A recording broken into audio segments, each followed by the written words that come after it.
தமிழ் நண்பர்கள் அனைவருக்கும் வணக்கம். நீங்க பார்த்து கொண்டிருப்பது ஷேர் மார்க்கெட் அகாடமி. நான் உங்க தினேஷ். இந்த வீடியோல ஒரு இம்பார்ட்டன்ட் டாபிக்கை பத்தி நம்ம டிஸ்கஸ் பண்ண போறோம். இப்ப நம்ம எல்லாருமே பாத்தீங்க அப்படின்னா ஏதாவது ஒரு புரோக்கர்ல டிமேட் அக்கௌண்ட் ஓபன் பண்ணி அது மூலியமா தான் நம்ம ட்ரேடிங்கோ இல்ல இன்வெஸ்ட்மெண்ட்டோ நம்ம பண்ணிட்டு இருக்கோம். ஓகேங்களா? இப்ப நம்ம ட்ரேடிங் அந்த மாதிரி பண்ணிக்கிட்டு இருக்கும் போது திடீர்னு புரோக்கர் டெர்மினல்ல ஏதாவது ஒர்க் ஆகாம போய் அது மூலியமா நமக்கு ஏதாவது லாசஸ் ஏற்பட்டுச்சு அப்படின்னா அந்த லாஸ் ஆன அமௌண்ட்டை எப்படி நம்ம புரோக்கர் கிட்ட இருந்து கேட்டு வாங்குறது, எப்படி நம்ம கிளைம் பண்றது அப்படிங்கறது தான் இந்த வீடியோல நான் சொல்ல போறேன். இந்த மாதிரி கிளைம் பண்ண முடியுமா, பாசிபிளான்னு கேட்டீங்க அப்படின்னா கண்டிப்பா முடியும். ரீசெண்டா பாத்தீங்க அப்படின்னா ஃபின்விட்ல உள்ள ஒரு நபர் வந்து கிளைம் பண்ணியிருக்காரு. ஐ திங்க் தமிழ்ல ஃபர்ஸ்ட் டைம் இந்த டாபிக்கை பத்தி நான் தான் வீடியோ கிரியேட் பண்றேன்னு நினைக்கிறேன். ஸோ இந்த வீடியோ உங்களுக்கு பிடிச்சிருந்துச்சு அப்படின்னா லைக் பண்ணிட்டு உங்க ஃப்ரெண்ட்ஸ் எல்லாருக்குமே ஷேர் பண்ணுங்க. பிகாஸ் ட்ரேட் பண்ற இன்வெஸ்ட்மெண்ட் பண்ற ஒவ்வொருத்தரும் இதை கண்டிப்பா தெரிஞ்சிருக்கணும். இந்த சம்பவம் நடந்தது பாத்தீங்க அப்படின்னா டிசம்பர் 5, 2022 அன்னைக்கு அவருக்கு என்ன நடந்தது, அவர் என்னென்ன ஸ்டெப்ஸை ஃபாலோ பண்ணி கிளைம் பண்ணாரு அப்படிங்கறத நான் சொல்றேன். உங்களுக்கு இந்த மாதிரி நடக்கிற பட்சத்துல சேம் இதே ப்ராசஸை வந்து நீங்க ஃபாலோ பண்ணி கிளைம் பண்ணிக்கலாம். ஓகேங்களா? அந்த நபர் 𝐻𝐸𝐳 அப்படிங்கிற புரோக்கர்ல டிமேட் அக்கௌண்ட் ஓபன் பண்ணி தொடர்ந்து ட்ரேட் பண்ணிட்டே வராரு. டிசம்பர் 5 திங்கட்கிழமையும் பாத்தீங்கன்னா எப்பயும் போல ட்ரேட் பண்ணி இருக்காரு. தட் மீன்ஸ் இன்ட்ராடேல சம் பொசிஷன்ஸ் வந்து ஓபன்ல இருந்திருக்கு. பொசிஷன்ஸ் வந்து ஓபன்ல இருக்கு அப்படின்னா ஃபார் எக்ஸாம்பிளுக்கு இப்ப நிஃப்டி மேல போகும்னு சொல்லிட்டு கால் ஆப்ஷன் வந்து பை பண்ணி வச்சிருக்கீங்க. ஃபார் எக்ஸாம்பிளுக்கு சொல்றேன். அந்த மாதிரி அவர் நிறைய சம் ட்ரேட்ஸ் வந்து பண்ணிருக்காரு. ஈக்விட்டிலையும் சரி ஆப்ஷன்ஸ்லயும் இந்த மாதிரி நிறைய பல்கான ட்ரேட்ஸ் வந்து ஓபன்ல வச்சிருந்திருக்காரு. அவர் வச்சிருந்த பொசிஷனுக்கு அப்படியே ஆப்போசிட்டா மார்க்கெட் மூவ் ஆகுது. ஃபார் எக்ஸாம்பிளுக்கு இப்ப நிஃப்டி மேல போகும்னு கால் ஆப்ஷன் பை பண்ணி வச்சிருக்கீங்க அப்படின்னா அதற்கு அப்படியே ஆப்போசிட்டா வந்து மார்க்கெட் வந்து கீழே போகுது. ஓகேங்களா? அப்ப நம்ம என்ன பண்ணணும்? ஒன்னு ஸ்டாப் லாஸ் போட்டு எக்ஸிட் ஆகணும், இல்ல அப்படின்னா ஃபுல்லாவே க்ளோஸ் பண்ணிடணும். அந்த ட்ரேடை வந்து க்ளோஸ் பண்ணிடணும். அந்த மாதிரி அவர் பண்ண முயற்சி பண்ணியிருக்காரு. அப்ப வந்து ஆர்டர் வந்து எக்ஸிக்யூட் ஆகல. ஓகேங்களா? சம் எரர்ஸ் வந்து ஷோ ஆகுது. இந்த மாதிரியான டைம்ல நம்ம என்ன பண்ணணும் அப்படின்னா ஃபர்ஸ்ட் நீங்க ஆர்டர் போடும்போது அந்த எரர் வருது இல்லையா, அது அப்படியே ஒரு ஸ்கிரீன்ஷாட் வந்து எடுத்துக்கங்க. ஸ்கிரீன்ஷாட் எடுத்துட்டு உங்ககிட்ட என்னென்ன ஓபன் பொசிஷன்ஸ் வந்து இருக்கு, தட் மீன்ஸ் நீங்க என்னென்ன ஸ்கிரிப்டை வந்து வாங்கி வச்சிருக்கீங்க, அதோட சிம்பிள் என்ன பிரைஸ்க்கு வந்து வாங்கி வச்சிருக்கீங்க, நீங்க அதை என்ன பிரைஸ்க்கு வந்து செல் பண்ணும்போது எரர் வந்து ஷோ ஆகுது. ஓகேங்களா? சோ அந்த டீடைல்ஸ் எல்லாமே ஒரு வேர்டுல வந்து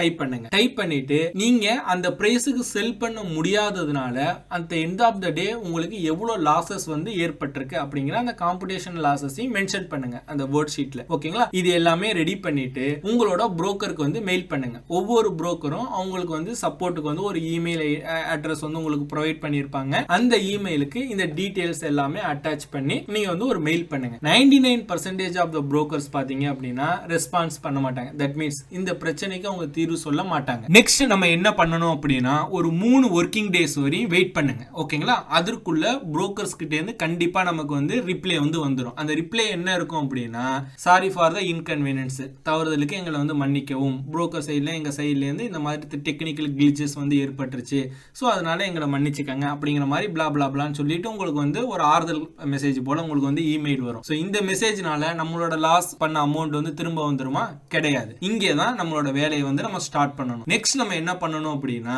investorhelpline.nseindia.com அப்படின்னு ஒரு வெப்சைட் இருக்கு. ஓகேங்களா? சோ இது NSE ஓட அபிஷியல் வெப்சைட் தான். இது எதுவும் ஃபேக்கான வெப்சைட்டோ அந்த மாதிரி எதுவும் கிடையாது. பட் இந்த மாதிரியான ஒரு வெப்சைட் இருக்கு அப்படிங்கிறது நிறைய ட்ரேடர்ஸ் அண்ட் இன்வெஸ்டர்ஸ்க்கு தெரியறது இல்ல. ஓகேங்களா? சோ இது NSE ஓட வெப்சைட் தான். இந்த வெப்சைட்டோட லிங்க் நான் கீழே டிஸ்கிரிப்ஷன்ல கொடுத்திருக்கேன். சோ அப்படி இல்லனாலுமே நீங்க கூகுள்ல போயிட்டு investorhelpline.nseindia.com அப்படின்னு டைப் பண்ணீங்க அப்படின்னா இப்போ நீங்க ஸ்கிரீன்ல ஷோ ஆகுற இந்த பேஜ் வந்து உங்களுக்கு ஷோ ஆகும். ஓகேங்களா? சோ இதுல பாத்தீங்க அப்படின்னா welcome to NSE investor centre அப்படின்னு இருக்கும். Steps to be followed to file online investor complaint அப்படின்னு இருக்கும். ஃபர்ஸ்ட் பாத்தீங்க அப்படின்னா நீங்க இந்த NSE அந்த நைஸ் பிளஸ் போர்ட்டல்ல நீங்க ரெஜிஸ்ட்ரேஷன் பண்ணணும். அதாவது நியூ யூசர்ல ரெஜிஸ்ட்ரேஷன் பண்ணணும். அதுக்கு உங்களோட பேன் டீடைல்ஸ், உங்களோட name, address, KYC details, bank account details எல்லாமே நீங்க என்டர் பண்ணி கீழே கேப்சா என்டர் பண்ணி சப்மிட் பண்ணீங்க அப்படின்னா உங்களுக்குன்னு ஒரு யூசர் ஐடி வந்து கிரியேட் ஆயிரும். ஒன்ஸ் யூசர் ஐடி கிரியேட் ஆனதுக்கு அப்புறம் கீழே பாத்தீங்க அப்படின்னா அகைன் ஹோம் பேஜுக்கு வந்து பாத்தீங்க அப்படின்னா லாகின் அப்படின்னு ரெண்டாவது ஆப்ஷன் இருக்கு. அதை கிளிக் பண்ணுங்க. கிளிக் பண்ணிட்டு யூசர் நேம் அப்படிங்கிற இடத்துல உங்களோட யூசர் நேம் போட்டு பாஸ்வேர்டு வந்து என்டர் பண்ணீங்க அப்படின்னா உள்ள வந்து லாகின் ஆயிரும். லாகின் ஆனதுக்கு அப்புறம் இப்போ நீங்க ஸ்கிரீன்ல பாத்துக்கிட்டு இருக்க மாதிரி இந்த மாதிரி ஒரு பேஜ் வந்து ஓபன் ஆகும். இதுல பாத்தீங்க அப்படின்னா மேல சர்வீசஸ் அப்படிங்கறத கிளிக் பண்ணீங்க அப்படின்னா நியூ கம்ப்ளைண்ட் அப்படின்னு ஒரு ஆப்ஷன் இருக்கும். அதை கிளிக் பண்ணுங்க. அதை கிளிக் பண்ணதுக்கு அப்புறம் ஃபர்ஸ்ட் நம்ம இதுல என்னென்ன டாக்குமெண்ட்ஸ் வந்து நம்ம அட்டாச் பண்ணணும் அப்படின்னா ஃபர்ஸ்ட் நம்ம புரோக்கருக்கு ஒரு மெயில் அனுப்பியிருப்போம் இல்லையா, ஃபர்ஸ்ட் அந்த ஸ்கிரீன்ஷாட் எல்லாமே அட்டாச் பண்ணி அந்த ட்ரேட் டீடைல்ஸ் எல்லாம் அட்டாச் பண்ணி ஒரு இமெயில் அனுப்பியிருப்போம் இல்லையா, அந்த இமெயிலை வந்து இங்க அட்டாச் பண்ணுங்க. ஓகேங்களா? அதற்கப்புறம் நீங்க ஆர்டர் போடும்போது ஒரு ஸ்கிரீன்ஷாட் எரர் வந்துச்சு இல்லையா, அந்த எரர் ஸ்கிரீன்ஷாட்டை வந்து அட்டாச் பண்ணுங்க. இதனால உங்களுக்கு எவ்வளவு வந்து லாசஸ் ஏற்பட்டுச்சு, அதாவது அந்த காம்படிஷன் லாஸ் இருக்கு இல்லையா, அதை அட்டாச் பண்ணி ஃபைல் கம்ப்ளைண்ட் அப்படின்னு ஃபர்ஸ்ட் ஆப்ஷன் இருக்கு இல்லையா, அதை கிளிக் பண்ணிருங்க. ஓகேங்களா? ஸோ கிளிக் பண்ணதுக்கு அப்புறம் கொஞ்ச நாள் வெயிட் பண்ணுங்க. ஒரு வந்து எப்படியும் ஒரு 1 வீக் வந்து எடுத்துக்கும். அதுக்கப்புறம் பாத்தீங்கன்னா உங்களுக்கு ஒரு மேஜிக் நடக்கும். ஸோ அது என்ன மேஜிக்னு பாத்தீங்க அப்படின்னா உங்களோட புரோக்கர் கிட்ட இருந்து உங்களுக்கு ஒரு இமெயில் ரிசீவ் ஆகும். அந்த இமெயில்ல பாத்தீங்க அப்படின்னா நீங்க அந்த ஆர்டர் எக்ஸிக்யூட் பண்ண முடியாததுனால உங்களுக்கு எவ்வளவு லாஸ் ஏற்பட்டுச்சோ அந்த ஃபுல் அமௌண்ட்டையும் புரோக்கர் வந்து திரும்ப வந்து உங்ககிட்ட ரீபே வந்து பண்ணிடுவார். ஓகேங்களா? ஸோ அதோட ஸ்கிரீன்ஷாட் தான் இப்போ நீங்க ஸ்கிரீன்ல பாத்துக்கிட்டு இருக்கீங்க. அந்த நபர் கிட்டத்தட்ட 1 லட்சம் ரூபாய் வரையும் அந்த மாதிரி கிளைம் பண்ணியிருக்காரு. ஓகே, இப்போ உங்களுக்கு ஒரு ஐடியா கிடைச்சிருக்கும். இப்போ இந்த மாதிரியே நம்ம ஒவ்வொரு தடவையும் கம்ப்ளைண்ட் பண்ணிட்டு இருக்க முடியுமா அப்படின்னு கேட்டீங்க அப்படின்னா அது ஒரு பெரிய கேள்விக்குறி தான். பட் இதற்கு மாறா பாத்தீங்க அப்படின்னா நம்ம சேஃபா வச்சுக்கலாம். எப்படின்னா இந்த மாதிரியான எரர்ஸ் எல்லாம் பாத்தீங்க அப்படின்னா ரொம்ப சின்ன பிளாட்ஃபார்ம் நியூ புரோக்கர்ஸ் இருக்கு இல்லையா, அந்த மாதிரியான பிளாட்ஃபார்ம்ல அதிகமா ஏற்படுறதுக்கு வாய்ப்புகள் இருக்கு.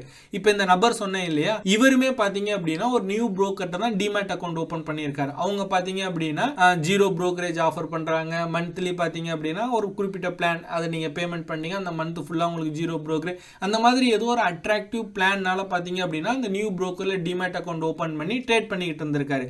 இந்த மாதிரியான ப்ராப்ளம்லாம் அந்த நியூ புரோக்கர்ல தான் அதிகமா ஏற்படுறதுக்கு வாய்ப்புகள் இருக்கு. ஓகேங்களா? சோ அதை நம்ம யூஸ் பண்ணாம ஒரு வெல் ரெப்யூட்டேட்டட் புரோக்கர் மார்க்கெட்ல வந்து ரொம்ப காலமா 10 வருஷம் 15 வருஷம் 20 வருஷமா இருக்காங்க இல்லையா, சோ அந்த மாதிரியான புரோக்கர் கிட்ட நம்ம டிமேட் அக்கவுண்ட் ஓபன் பண்ணி ட்ரேட் பண்ணோம் அப்படின்னா இந்த மாதிரியான எரர்ஸ் வந்து நம்ம மோஸ்ட்லி சோ அவ்வளவுதான் இந்த வீடியோ உங்களுக்கு பிடிச்சிருந்துச்சு அப்படின்னா இந்த வீடியோக்கு ஒரு லைக் கொடுங்க. இந்த வீடியோ பற்றின கருத்துக்கள் மற்றும் உங்கள் சந்தேகங்களை கீழே வந்து கமெண்ட் பண்ணுங்க. இந்த மாதிரி ஸ்டாக் மார்க்கெட் ரிலேட்டடா நிறைய இன்ஃபர்மேஷன்ஸ் அப்டேட்ஸ் எல்லாம் தெரிஞ்சுக்கணும் அப்படின்னா ஷேர் மார்க்கெட் அகாடமி யூடியூப் சேனலை சப்ஸ்கிரைப் பண்ணி வச்சுக்கோங்க.